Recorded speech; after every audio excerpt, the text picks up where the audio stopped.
में सबसे पहले हमने पढ़ा 2 to 22, you are earning double, आप हो गए person liable for registration. 2 to 22, you are earning double, तो आप हो गए पर्सन लाइबल फॉर रजिस्ट्रेशन। 22 ने बोला लाइबल, तो 23 भाग के आया और बोला नहीं नॉट लाइबल। मैम सबसे पहले लाइबल में हमने देखा सेक्शन 22 सबसेक्शन 1 जो बोलता है कि अगर आप लाइबल हो जाते हो तो फिर जिस स्टेट में आप टैक्सेबल सप्लाईज करते हो अपने प्लेस ऑफ बिजनेस से वहां पे आपको रजिस्ट्रेशन लेना पड़ेगा। अगर आपका एग्रीगेट टर्नओवर आपके थ्रेशोल्ड लिमिट से क्रॉस होता है तो you have to take registration at all places from where you are making taxable supplies. Ma'am ये थ्रेशोल्ड लिमिट्स क्या है? तो अगर आप know MMT which is Nagaland, Manipur, Mizoram, Tripura से कोई भी टैक्सेबल सप्लाई करते हो टैक्सेबल, तो आपकी लिमिट गिर के होती है 10 लाख। अदरवाइज आपको बाकी स्टेट्स के हिसाब से देखना है। तो बाकी स्टेट्स में ma'am Sikkim, Telangana, Arunachal Pradesh, Meghalaya, Puducherry and Uttarakhand. Sikkim, Telangana, Arunachal Pradesh, Meghalaya, Puducherry and Uttarakhand which stamp इन उत्तराखंड से अगर एनी सप्लाई कर दिया तो हमारी लिमिट हो जाती है 20 लाख की। और मैम बाकी सारे स्टेट्स में अगर थोड़ा सा भी सर्विस है तो 20 लाख, पर अगर एक्सक्लूसिवली इंट्रा स्टेट गुड्स है तो हमें 40 लाख का बेनिफिट मिल जाता है। लेकिन अगर हम सप्लायर है ice cream, pan masala, tobacco, fly ash, brick, siliceous metals, earthen roofing tiles के, तो हमें 40 लाख का बेनिफिट नहीं मिलता, हमको 20 लाख पे ही रजिस्ट्रेशन लेना पड़ता है। दूसरा मैम इन्होंने exclusive intra state goods word use किया है, लेकिन पर्टिकुलरली एक service which is interest discount income from loan deposit advance वाली अगर सर्विस है भी तो चलेगा, उसको गुड्स बराबर मान के आपको 40 लाख का बेनिफिट डिनाई नहीं करेंगे। सेक्शन 22 सबसेक्शन 2 क्या बोलता है? ट्रांजिशन प्रोविजन है कि वो जो पहले पुराने एक्ट्स में रजिस्टर्ड थे उनको भी रजिस्टर्ड होना है as an appointed date, not relevant. 22(3) और 22(4) बात करता है कि अगर आप अपना business as a going concern किसी को ट्रांसफर करते हो, अमालगमेट होते हो, डीमर्ज होते हो, तो वो जो नई ट्रांसफरी कंपनी है उसको जीएसटी में क्या करना पड़ेगा? रजिस्ट्रेशन लेना पड़ेगा। Then ma'am section 23 not liable बोलता है कि भाई अगर आप हो एक्सक्लूसिव एग्रीकल्चरिस्ट जो कल्टीवेशन ऑफ लैंड करके उसके प्रोडक्ट्स बेचते हो तो आपको रजिस्ट्रेशन नहीं लेना है, या तो आप exclusively exempt non taxable supplies करते हो तो भी आपको जीएसटी में रजिस्ट्रेशन लेने की जरूरत नहीं है। बाकी जो सेक्शन 23(2) है वहां पे तो जो नोटिफाइड चीजें हैं वो सब वही है जो सेक्शन 24 के एक्सेप्शन है, कि अगर आप सिर्फ और सिर्फ आरसीएम आउटवर्ड सप्लाईज करते हो, अगर आप सिर्फ और सिर्फ आरसीएम आउटवर्ड सप्लाईज करते हो बस एक मेटल स्क्रैप सप्लायर को छोड़ के, तो आपको जीएसटी में रजिस्ट्रेशन लेने की जरूरत नहीं है। बाकी सारे जो पॉइंट्स हैं कि आप सर्विसेज इंटरस्टेट सप्लाई कर सकते हो, notified handicraft goods interstate supply कर सकते हो, अप टू सेक्शन 22 का लिमिट, वो 8 कंडीशंस लिखी है गुड के लिए, तो ये सारी चीजें मैम सेक्शन 24 के एक्सेप्शंस के हिसाब से यहाँ पे आ जाती है। तो मैम 22 ने बोला लाइबल, 23 ने बोला नॉट लाइबल, तो 24 ने बोला you just shut up and take compulsory registration under GST। I9 creation, अगर आप I9 क्रिएशन में फॉल होते हो तो आपको जीएसटी में क्या करना है? कंपलसरी रजिस्ट्रेशन ले लेना है। I for inter state supply, जहां पे मैम आप सर्विसेज और handicraft goods up to section 22 की लिमिट तक सप्लाई कर सकते हो। बाकी कोई भी गुड्स अगर आपने 1 रुपए का भी इंटर स्टेट बेच दिया तो आपको जीएसटी में कंपलसरी रजिस्ट्रेशन लेना पड़ेगा। 9 बोलता है सेक्शन 95 में जिसकी लायबिलिटी है। C बोलता है casual taxable person, again except notified handicraft goods वाले person. R for inward RCM. E for e commerce operator, plus वो सप्लायर जो गुड्स सप्लाई करता है इको के थ्रू, और 8 में से अगर उसने कोई कंडीशन फुलफिल नहीं करी है कि उसके पास पैन होना चाहिए, इंटरस्टेट सप्लाई नहीं कर रहा है, एक स्टेट से ज्यादा स्टेट में सप्लाई नहीं कर रहा, पैन डिक्लेयर कर रहा है, एनरोलमेंट नंबर ले रहा है, एनरोलमेंट नंबर एक से ज्यादा नहीं ले रहा है, एनरोलमेंट नंबर लिए बाद ही सप्लाईज कर रहा है, रजिस्ट्रेशन लेने पे अपना एनरोलमेंट नंबर ऑटोमेटिकली कैंसिल कर रहा है, तो ये सारी कंडीशंस अगर सेटिस्फाइड है तो ठीक है, बिना टीसीएस कटे आप इको के थ्रू गुड्स सप्लाई कर सकते हो। Otherwise you have to take compulsory registration. पर सर्विसेज सप्लाई करने के लिए ऐसा नहीं है, वो आप ब्लैंकेटली सेक्शन 22 के लिमिट तक अनरजिस्टर्ड रह के इको के थ्रू सप्लाई कर सकते हो। A फॉर अगर आप टैक्सेबल प्रिंसिपल के बिहाफ पे टैक्सेबल एजेंट हो, T for TDS deductor, I for input service distributor, O for online information database access retrieval plus online money gaming outside India to India, N for non resident taxable person, and plus government चाहे तो और किसी लोगों को भी notify कर सकती है। इन सबको जीएसटी में लेना होता है कंपल्सरी रजिस्ट्रेशन। ठीक है मैम ले लेंगे, लेकिन प्रोसीजर तो बताओ। तो section 25 talks about procedure for obtaining registration. जिस दिन आप लाइबल हुए और जहां जहां लाइबल हुए with in 30 days of becoming liable आपको अप्लाई कर देना पड़ता है फॉर रजिस्ट्रेशन सर्टिफिकेट। अगर आप विद इन 30 डेज कर देते हो तो आपको आरसी कभी भी मिले वो इररेलेवेंट है। आप किस दिन लाइबल हुए वही आपका इफेक्टिव डेट ऑफ रजिस्ट्रेशन माना जाता है। लेकिन अगर आप आफ्टर 30 डेज अप्लाई करते हो लाइबल होने के, तो फिर जिस दिन आपको आरसी मिलता है वही आपकी इफेक्टिव डेट ऑफ रजिस्ट्रेशन मानी जाती है। अगर आप वॉलंटरी रजिस्ट्रेशन लेते हो तो फिर जिस दिन आरसी मिले that is only your effective date of registration. 15 digit का जीएसटी नंबर होता है मैम, पहले 2 डिजिट का होता है स्टेट कोड, फिर 10 डिजिट का पैन नंबर, फिर एंटिटी कोड और फिर चेकसम कैरेक्टर। देन मैम यहाँ पे हमने देखा कि हमें जीएसटी REG 01 में रजिस्ट्रेशन की एप्लीकेशन करनी होती है, एक्सेप्ट फॉर अगर आप NRTP OIDAR online money gaming TDS TCS वाले लोग हो तो आप लोगों के लिए अलग थोड़े से प्रोविजन है। बाकी सब लोगों को नॉर्मली GST REG 01 में अप्लाई करना है फॉर रजिस्ट्रेशन। इसका पार्ट ए होता है, पार्ट बी होता है। पार्ट ए में मैम नॉर्मल अपना पैन नंबर डालना है, अपना लीगल नेम डालना है, CBDT के डेटाबेस से सब वैलिडेट हो जाएगा, कौन से स्टेट में रजिस्ट्रेशन लेना है सिलेक्ट कर लो और अपना पैन से लिंक्ड मोबाइल नंबर ईमेल डाल दो, दोनों पे OTP आ जाएगा। OTP डाल के ऑथेंटिकेट कर दो, कैप्चा कोड डाल दो तो एक टेम्पररी रेफरेंस नंबर जनरेट हो जाता है। वो TRN को यूज करके आप क्या कर सकते हो, पार्ट बी ओपन कर सकते हो, जिसमें आपको दुनिया की सारी डिटेल, आपका नाम, आपकी एंटिटी का नाम, बिजनेस एड्रेस का प्रूफ, HSN कोड्स, आपकी ऑथराइज सिग्नेटरीज, सब कुछ आपको यहाँ पे फर्निश करना पड़ता है। But in detail what we discusses rule 10A and rule 10B। Rule 10A बोलता है कि जिस दिन आपको आरसी मिले वहां से 30 डेज या तो फिर जब आप अपना पहला GSTR1 invoice furnishing facility furnish कर रहे हो विच एवर इज अर्लियर है वहां तक आपको अपनी बैंक डिटेल दे देनी है, चलेगा। लेकिन अगर आप TDS TCS वाले पर्सन हो या तो फिर आपको सुओ मोटो प्रॉपर ऑफिसर ने रजिस्टर कर दिया था क्योंकि आप लुच्चे थे पर रजिस्ट्रेशन नहीं ले रहे थे, तो उन सिचुएशंस में आपको पार्ट बी फर्निश करते टाइम ही बैंक डिटेल देनी पड़ती है। अदरवाइज नॉर्मली आरसी मिलने के 30 डेज में या GSTR1 which ever is earlier तक आप अपनी बैंक डिटेल्स दे सकते हो। रूल 10B बोलता है रे रे रे रे रे व्हाट इज रे रे रे रे रे रे फॉर रीफंड एंड रे फॉर रिवोकेशन कैंसिलेशन की एप्लीकेशन अगर आपको करनी है तो आपका आधार ऑथेंटिकेशन होना मैंडेटरी हो जाता है। अगर आप UIN होल्डर हो, NRTP हो, गवर्नमेंट वाले लोग हो तो अलग बात है, आपको आधार ऑथेंटिकेशन करवाने की जरूरत नहीं होती है। बाकी every individual has to get Aadhaar authenticated and every company, firm, HUF वगैरह को जो उनके मेन ऑथोराइज्ड पर्सन होते हैं वो अपना आधार ऑथेंटिकेशन करवा लेते हैं। Right ma'am, effective date of filing application क्या मानी जाती है?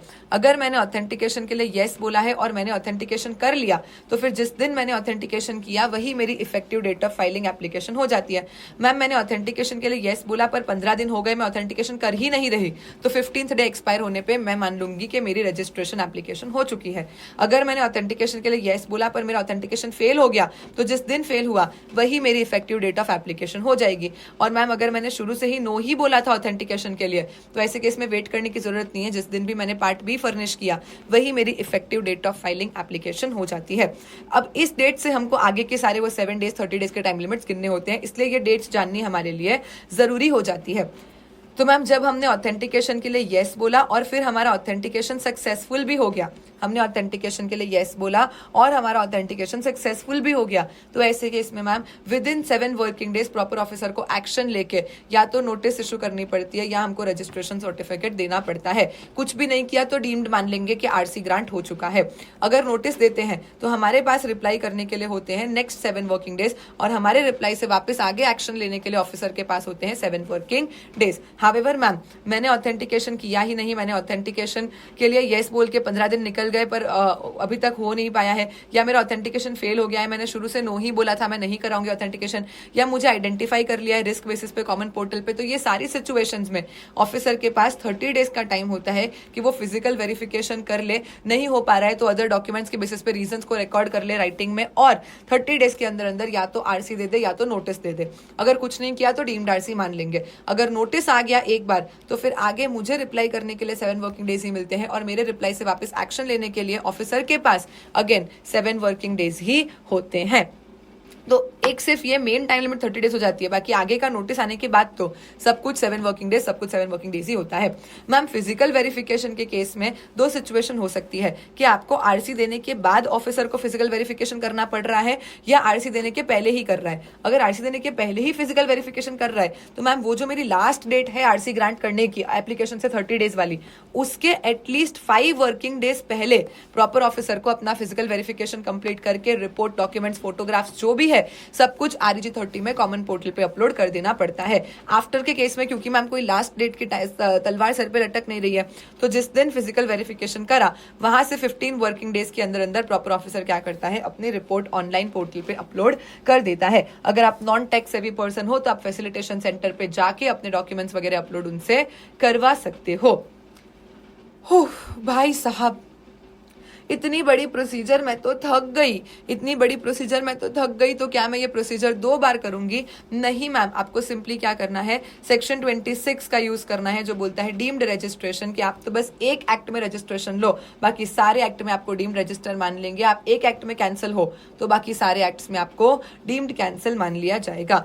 सेक्शन 27 बात करता है कैजुअल टैक्सेबल पर्सन और नॉन रेजिडेंट टैक्सेबल पर्सन की। सीटीपी उस स्टेट में नहीं है जहां बिजनेस करने आया है, एनआरटीपी पूरे इंडिया में ही नहीं है। सीटीपी में बिजनेस टेस्ट होता है, एनआरटीपी में बिजनेस टेस्ट नहीं होता है।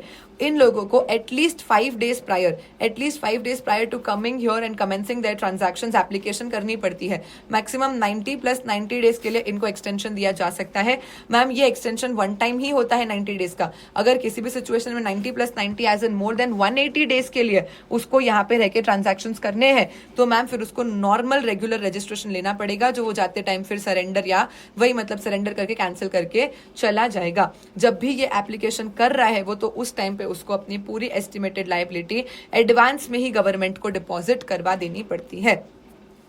Then ma'am section 28, 29, 30. 28 talks about amendment, 29 cancellation and 30 is revocation of cancellation. Ma'am 28 बोलता है कि अगर आपको कोर फील्ड अमेंड करनी है तो आपको ऑफिसर का अप्रूवल लेना पड़ेगा, कि जिस भी दिन आपका वो चेंज हुआ है वहां से आप 15 डेज में क्या करोगे, ऑफिसर को अप्लाई कर दोगे कि भाई मुझे ये चेंज करके दे दो। आप अप्लाई करोगे, वहां से 15 वर्किंग डेज में प्रॉपर ऑफिसर एक्शन लेगा। अगर एक्शन में उसने नोटिस दे दी तो फिर नोटिस का रिप्लाई करने के लिए मेरे पास 7 वर्किंग डेज ही होंगे और रिप्लाई के बाद एक्शन लेने के लिए ऑफिसर के पास भी 7 वर्किंग डेज ही होंगे। तो टाइम लिमिट इज 15-15-7-7। जिस दिन चेंज हुआ वहां से मुझे अप्लाई करने के लिए 15 दिन, मेरे अप्लाई करने के बाद ऑफिसर को एक्शन लेने के लिए 15 दिन, और ऑफिसर ने एक्शन में सब अप्रूव कर दिया तो बात खत्म हो जाएगी। लेकिन अगर नोटिस दे दी तो फिर नोटिस का रिप्लाई करने के लिए 7 दिन और मेरे रिप्लाई के बाद ऑफिसर का एक्शन लेने के लिए वापस 7 वर्किंग डेज का टाइम उनको मिल जाता है। So it is 15 days, 15 working days, 7 working days, 7 working days, 15-15, 7-7, right ma'am. लेकिन अगर नॉन कोर फील्ड है तो मुझे किसी के बाप का अप्रूवल नहीं लेना है, सीधा मैं क्या करूंगी, GST REG 14 फाइल कर दूंगी और मेरा RC अमेंड हो जाएगा। लेकिन अगर मैम मेरा स्टेट चेंज हो जाता है या मेरा पैन ही चेंज हो जाता है तो फिर अमेंडमेंट कुछ नहीं हो सकता है, आपको ये रजिस्ट्रेशन कैंसिल करके GST में न्यू रजिस्ट्रेशन ही लेना पड़ता है, राइट मैम। 29 बोलता है कैंसिलेशन। तो जेन्युइन केसेस है कि डेथ हो गई है, लीगल हायर्स बिजनेस कंटिन्यू नहीं करना चाहते, आपने बिजनेस बंद कर दिया, डिसकंटिन्यू कर दिया, कॉन्स्टिट्यूशन ऑफ बिजनेस चेंज हो गया, ये किसी भी सिचुएशन में आप नॉर्मली अप्लाई करके अपना रजिस्ट्रेशन कैंसिल करवा सकते हो। लेकिन मैम सेक्शन 29(2) बात करता है कि अगर मैंने चापलूसी करी, लुच्चाईगिरी करी, चोरी करी, डोंगागिरी करी, तो ऐसे केस में मेरा रजिस्ट्रेशन प्रॉपर ऑफिसर मुझे एक अपॉर्चुनिटी ऑफ बीइंग हर्ड देके सुओ मोटो कैंसिल कर सकता है। इसमें अगर आप रूल 21 कॉन्ट्रावीन करते हो तो आपको कैंसिल किया जा सकता है। एंड और भी एक्स्ट्रा पॉइंट्स है रूल 21 में। क्या क्या आ जाता है मैम, अगर मैंने मेरे डिक्लेयर्ड प्लेस ऑफ बिजनेस पे बिजनेस नहीं किया, मैंने बिना सप्लाई के फेक इनवॉइसेस इशू कर दी है, मैंने रूल 10A को वायलेट करा यानी टाइम के अंदर बैंक डिटेल्स नहीं प्रोवाइड करी, मैंने रूल 86B वायलेट किया जो अपन ITC चैप्टर में देखते हैं, मैंने सेक्शन 16 वायलेट किया जो भी अपन ITC चैप्टर में देख लेते हैं, या फिर मैम मैंने एंटी प्रॉफिटियरिंग के प्रोविजंस को वायलेट कर दिया, मैंने GSTR 1 में ज्यादा सेल्स दिखाया कंपेयर टू GSTR 3B, या तो फिर मैम मैं मंथली रिटर्न फाइलर हूं और 6 कंसेक्यूटिव मंथ्स हो गए मैं रिटर्न नहीं भर ली, मैं क्वार्टरली रिटर्न फाइलर हूं, 2 टैक्स पीरियड हो गए मैं मेरे रिटर्न्स नहीं भर रही, मैं कॉम्पोजिशन पर्सन हूं, मेरी ड्यू डेट गए 3 महीने ओवरड्यू हो गए पर मैं रिटर्न नहीं भर रही हूं, या तो फिर मैम मैंने वॉलेंटरी रजिस्ट्रेशन लिया, 6 महीने हो गए मैं बिजनेस कमेंस ही नहीं कर रही, रिवोकेशन ऑफ कैंसिलेशन होने के बाद 30 दिन के अंदर वो जो पेंडिंग रिटर्न्स भरने होते हैं वो भी मैं नहीं भर रही हूं, मैंने fraud, wilful misstatement, suppression of fact करके और क्या करा है GST में रजिस्ट्रेशन लिया है, तो ये सारी सिचुएशंस में प्रॉपर ऑफिसर मेरा रजिस्ट्रेशन सुओ मोटो कैंसिल कर सकता है मुझे एक अपॉर्चुनिटी ऑफ बीइंग हर्ड देने के बाद। मैम जब तक ये कैंसिलेशन की प्रोसीडिंग चलेगी तब तक मेरा रजिस्ट्रेशन क्या हो सकता है, सस्पेंड हो सकता सकता है। सस्पेंशन पीरियड में मैम हम कोई इनवॉइसेस इशू नहीं कर सकते, रिटर्न्स नहीं भर सकते, रिफंड की एप्लीकेशंस नहीं कर सकते। हावेवर मैम बाद में जो भी ऑर्डर आया कि मैं कैंसिल हूं या मैं कैंसिल नहीं हूं, वो ऑर्डर ओरिजिनल सस्पेंशन की डेट से लगता है, मतलब सस्पेंशन जिस दिन आया था उसी दिन से रिवोक होकर वापस से हटता है। और अगर मैं कैंसिल नहीं होती हूँ किसी सिचुएशन में तो फिर इस पीरियड के लिए मुझे क्या करने पड़ते हैं, रिवाइज टैक्स इनवॉइसेस इशू करके और पोर्टल पे अपलोड कर देने पड़ते हैं। मैम कैंसिल होने के बाद भी मैं कैंसिलेशन के पहले के पीरियड के रिटर्न्स तो भर ही पाऊंगी, पर मैं कैंसिल होने के बाद कैंसिलेशन वाले पीरियड के रिटर्न्स नहीं भर पाऊंगी।